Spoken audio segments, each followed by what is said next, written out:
Majesties, welcome back to the channel. Thank you so much for always returning. Trust you and yours are well and you love yourself and others like always. Many thanks to all of you for the support you give to the channel. Thank you so much to our channel members, to our anonymous supporters, to all of you my esteemed subscribers you loved, celebrated and appreciated. We must support Burkina Faso according to our mama, Dr. Arikana. Yes, she had reminded us once again of the duty that we already should know that we should perform. Okay, this is our own part of supporting the Sahel. This is our own part of being part of the good that is happening in the Sahel and contributes our own little quota to that good thing that is happening in the Sahel. As Africans, as melanated, as those of African descent worldwide, if we do not support Captain Ibrahim Traore, who will? And this is what Dr. Arikana is saying, that we should not forget, in as much as Ibrahim Traore is putting in effort and doing all that he could for Burkina Faso to stand up, we all need to support him. You mustn't be there physically. There are different ways Burkina Faso can be supported through sending of positive vibration and energy his way, propagating all that he do, creating awareness, letting people know that, okay, this is what is happening in the Sahel, this is how it is, and just sending positive vibe his way is also part of support. I hope you know that, because the more positivity that surrounds him, he will be protected from all the evil eye that are everywhere. There are all evil eye everywhere. Macron's evil eye, and all of that are haunting him. Right now, Ibrahim Traore is like that star that is up there, shining brightly, and is the envy of everybody. If we do not support Ibrahim, if we do not support Burkina Faso, then we are doing ourselves bad.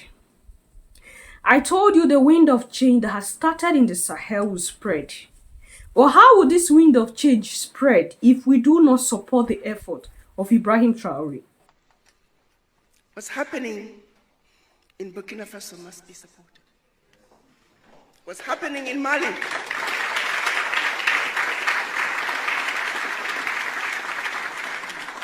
must be supported. What's happening in Niger must be supported. If you care the least bit about our future, how else are we going to get France out of Africa? How else are we going to get Britain, Germany, all those former colonizers? They're now in as multinationals, siphoning billions out of Africa, using safe havens to hide their returns. We know they're here. They are now wolf in sheep's clothing. What is it going to take?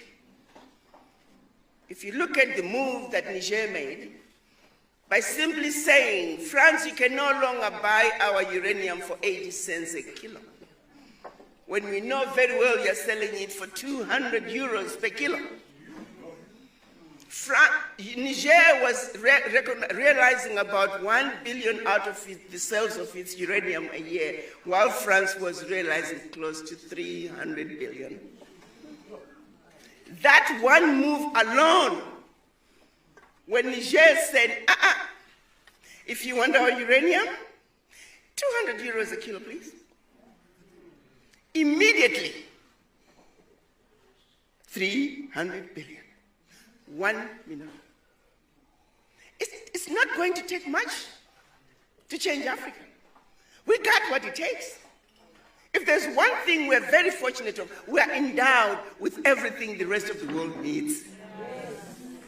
The truth of the matter is, we don't need the world. The world needs Africa.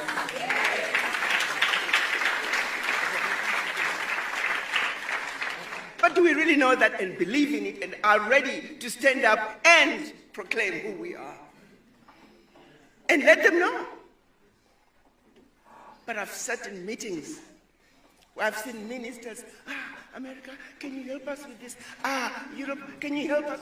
Begging endlessly for something that we have. Whatever they are giving you is what they stole from us. And they are giving you peanuts. When are we going to stop being outsmarted by these people? They come smiling at you. They come to give you aid. You know very well that's your money. But we're so grateful. I once went to the World Bank. Oh, Ambassador, we have money for the African Union. Please, when the chairman comes. So the deputy chair came, and we went. They had $15 million for us.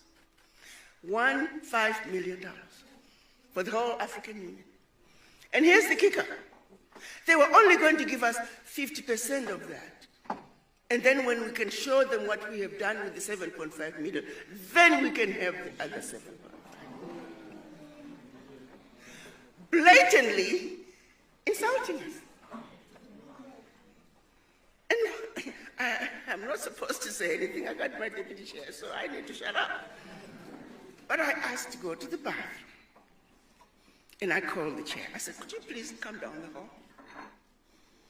I said, let's not take that money. I don't know about you, but I feel highly and royally insulted. Treat you like a child. You don't know how to handle money. So we'll just give you 7.5 million. Let's see what you do with it. And then we may or may give you the rest. It's the same thing they're doing at the United Nations. When Africa is supposed to be at the UN Security Council as the sixth and seventh members of the UN Security Council. But you can't have veto power. So come on in, Africa. Oh, we got a kiddie chair over here for you.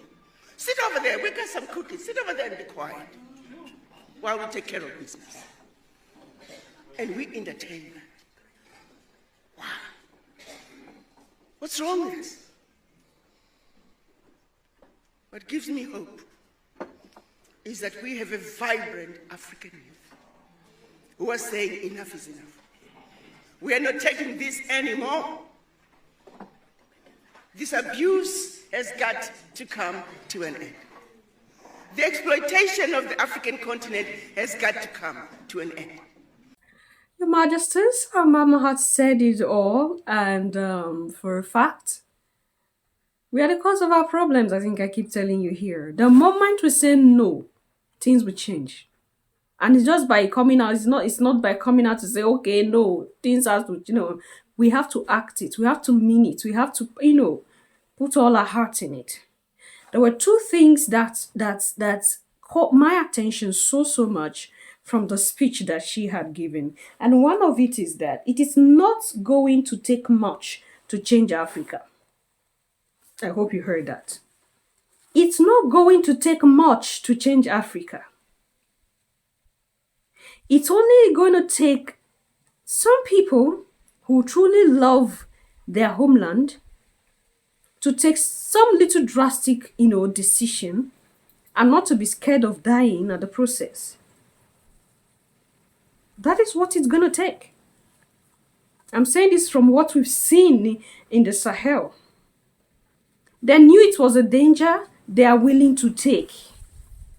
They knew it's not going to be easy, but they are willing to go in for it. They were not thinking about their own survival, but they are thinking about the survival of those that were after them. If I am going to give up my life for my nation to change, then I'm going to do that. This is what they had in mind. Selflessness. Selflessness is not easy. It's not easy. It takes a selfless person to make the decision that these three Sahel leaders had made. But what was Europe and what was France trying to do from the beginning? They tried to make us see them as evil people. And it is unfortunate that a lot of Africans still see, a good number of Africans still see the Sahel leaders as the enemy. Oh, military leadership is not good no matter how you look at it. You need to be democratic. You need to take your position, kiniko kiniko. We have Africans who still say that. Not Africans who are even outside alone, no. Africans even in the continent. I don't support all this military leadership. The democratic leaders that have been there for 40, 50 years, what have they done? What have they achieved?